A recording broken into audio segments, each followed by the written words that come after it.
9 weeks of the SEC football season are officially in the books as we turn our attention to week number 10 and flip the calendar to the month of November.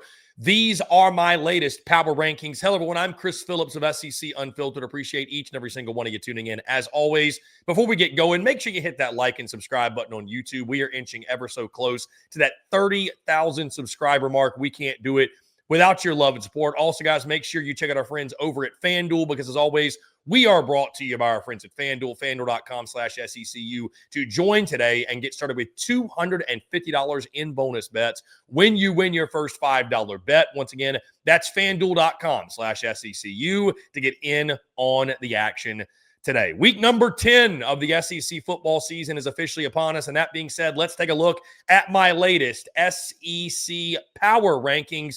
And we will start, of course, at the bottom.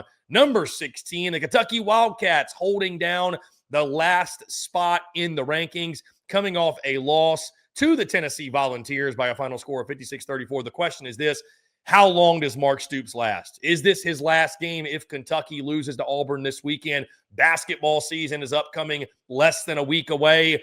Are Kentucky fans more concerned with that, or do we actually see them make a move on Mark Stoops and take this football program in a different direction? Guys, at number 15, I got the Arkansas Razorbacks. Arkansas choking away an opportunity to beat the Auburn Tigers, had a big lead at halftime.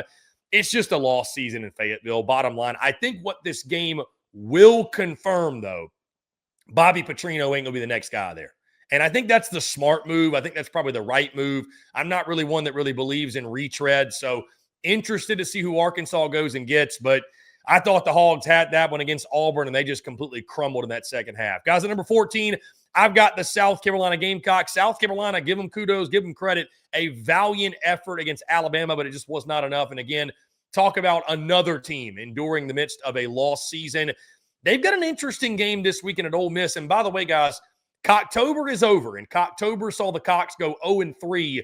But Crowember is really where Shane Beamer and company turning on. 14-6 in the month of November in his time at South Carolina. Maybe, just maybe, they started off with a bang and a big upset in Oxford against the Ole Miss Rebels as double-digit underdogs. We shall see. Number 13, guys, I've got Mississippi State. Mississippi State. I don't know if I should be apologizing to State fans or cursing y'all or cursing Mississippi State or cursing Jeff Lebby, because I had a tweet on Saturday where I essentially I did congratulate Jeff Lebby, State fans. I was like, this game's over, right? You're up 17. I'm out at the tailgate. It's just past 6 o'clock on a Saturday afternoon. You can imagine how I was feeling pretty good. You see the score. State's up 17, 12 minutes to go. You're thinking to yourself, there's no way they can lose this ball game. And you found a way to lose it. I mean, here's the question I have, and I'd love for State fans to chime in the comments. If Mississippi State goes defeated in conference play again, and you're 0-16 in SEC play after 2 full seasons, are we having a conversation about Jeff Lebby and his future in Starkville? I mean, because guys, 0-16 is 0-16. I don't care that you're improved. 0-16 is going to be hard to overcome for him. I don't know. There could be some tough conversations end of season in Stark Vegas. Guys, at number 12, I've got the Auburn Tigers. Again, Auburn finding a way to get their first SEC win of the season. That tells you the kind of season it's been down there on the plains. Again, guys, Hugh Freeze's job on the line this weekend, that is the understatement of the century. If they lose to Kentucky, Hugh Freeze is out of there. You get the win over Arkansas. Congratulations. But again, guys, it just kind of feels like we're playing this game of you and I and everybody else. We all know what the end result of this thing is going to be. Auburn's going to be a team floating right at 500, maybe 7-5, but Hugh Freeze is ultimately gone. It's not a matter of if, it's just a matter of when this takes place. Guys, at number 11, I've got the Florida Gators coming off the bye week. Of course, they got the big game this weekend that we will be at in Jacksonville, the world's largest outdoor cocktail party. The Billy Gonzalez era starts, and probably will be short-lived because he's not going to get the head coaching job, as we all know. What does Florida look like coming out of the bye week? What does Florida look like with an interim head coach? What does Florida look like first game post-Billy Napier era ending? Really intrigued. I think the spread is interesting, still right at 7.5 in that game. I think Vegas expecting Florida to have a spirited performance. We'll see what they can do, but Gators holding down that 11 spot in my rankings. And number 10, guys, I've got the LSU Tigers. Bye-bye, Brian Kelly. See ya. Brian Kelly's 10 years over in Baton Rouge. The SEC Unfiltered Tour at least brought some voodoo down to the Bayou, because who knew when we went down there, that'd be the final game of the Brian Kelly era, coming off that shellacking against Texas A&M, 49-25. It's hard to believe that LSU led in that game at halftime. I mean, it really is tough to believe. A&M just runs away with it. This LSU team, best case, probably going to finish out 8-4.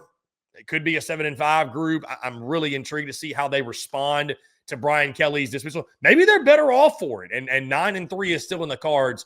Either way, a bit of a lost season, and really the attention turns to now who is going to be the next head football coach. Obviously, LSU on the bye this week before they take on Alabama in Tuscaloosa in that big showdown in just a few weeks. At number 9, guys, I've got the Missouri Tigers. We played this game last week, contender or pretender when it comes to the college ball playoff.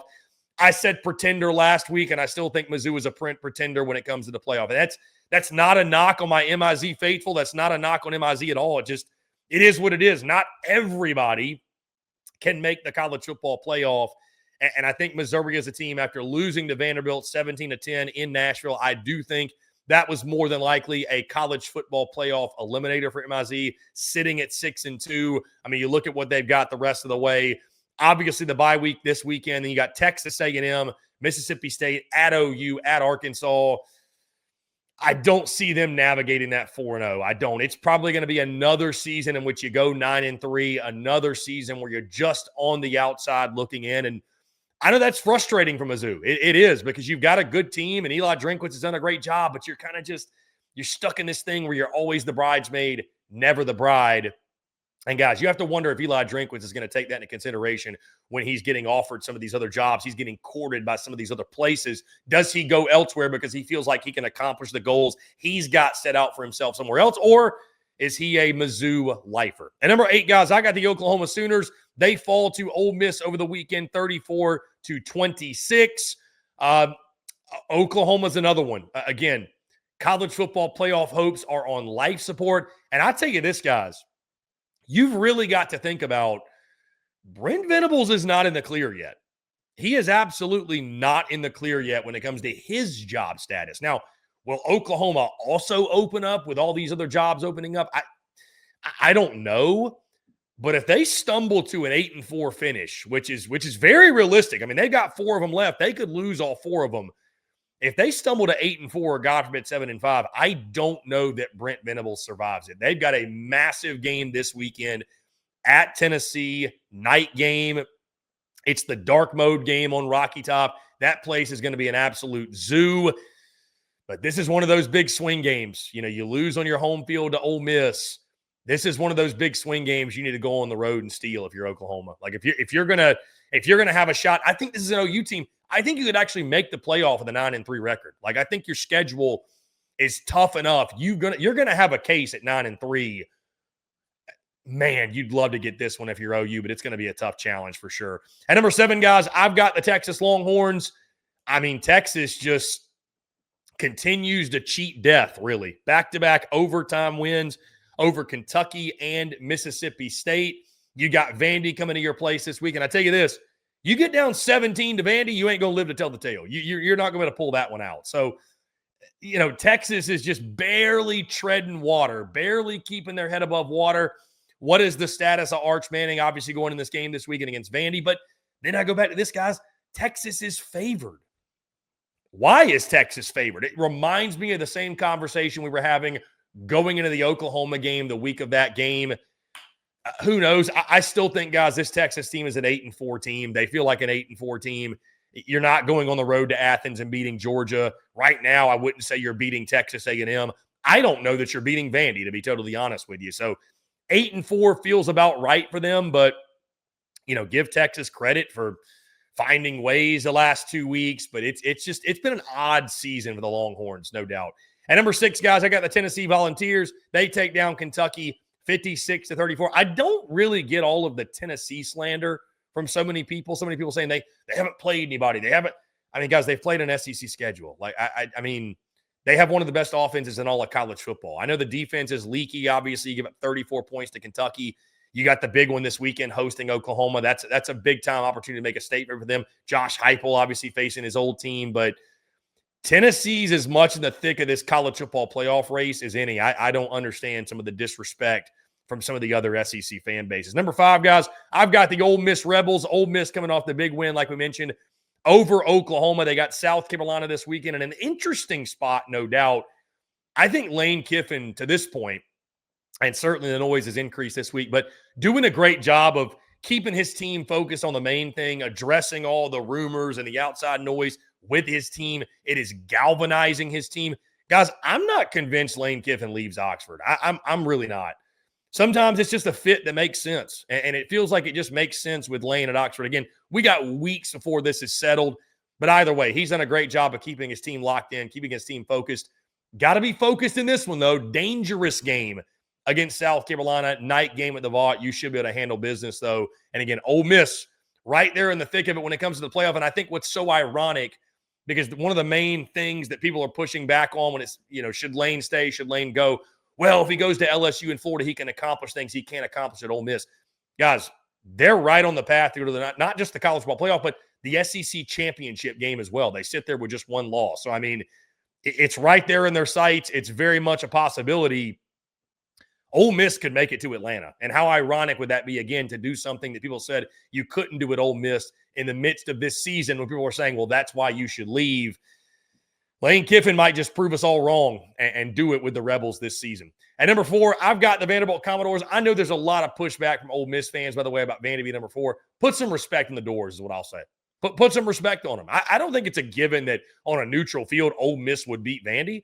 I don't think so. All Vandy does is keep winning. They take down Mizzou 17-10. Now they go into Austin. They're underdogs being disrespected yet again.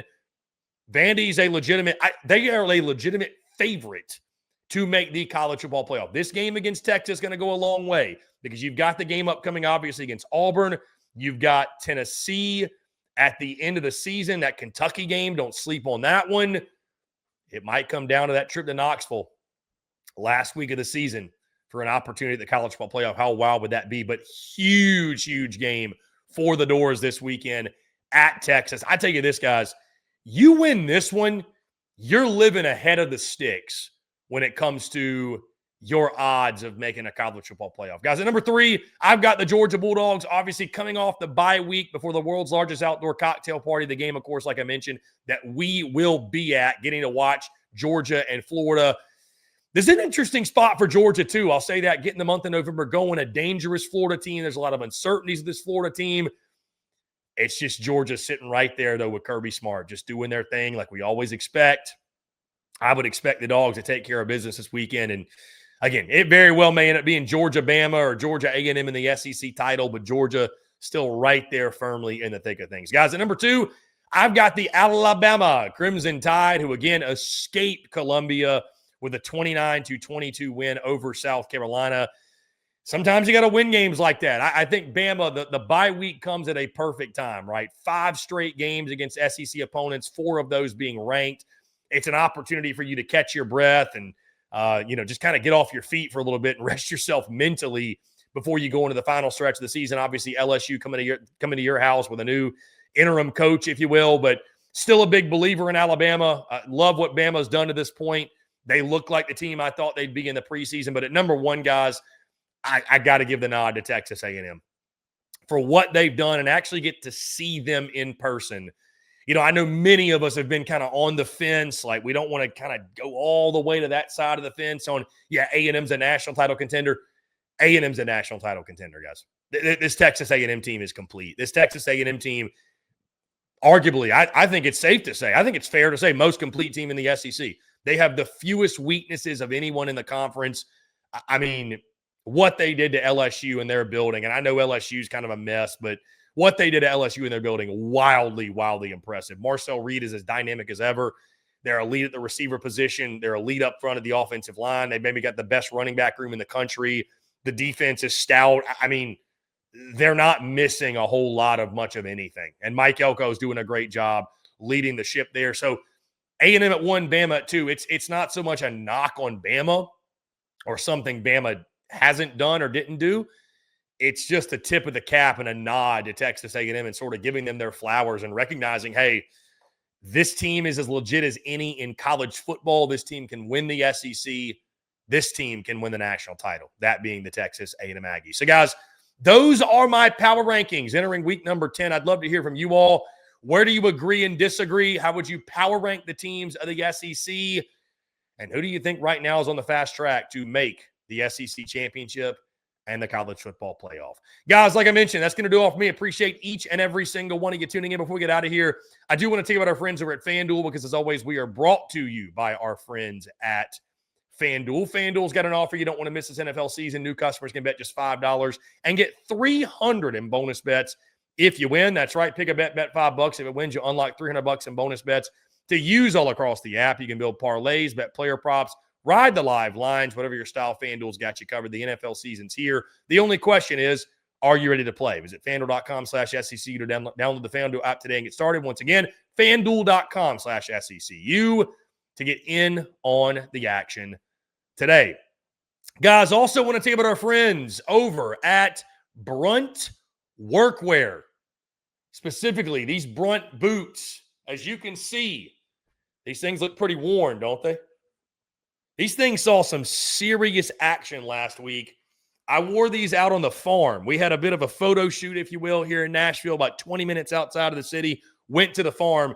First time I've worn these before, but first time I really got to put these Brunt boots in action. And folks, let me tell you, number one, they're super comfy. Number two, they're super sleek. Number three, they're waterproof. And I got to experience that because we went down into the river and I went into the water with these boots on.